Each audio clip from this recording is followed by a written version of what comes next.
उसके लिए आप दाएं तरफ 4 लकीरों पर क्लिक करें, क्वींस खरीदे पर क्लिक करें।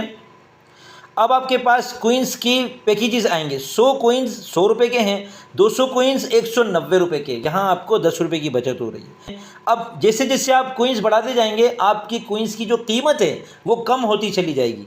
अब मसलन आपने 100 क्वींस खरीदने हैं आपको, तो 100 क्वींस के आप 100 रुपये जो हरा बटन है ना, इस पर क्लिक करें और ये देखिए चेकआउट आ गया। यहाँ नीचे आपके पास 3 अकाउंट आ रहे हैं, इनमें से किसी भी अकाउंट में रकम भेजें। उस रकम की जो स्लिप होगी ना, उसकी तस्वीर आप अपने पास महफूज रखें।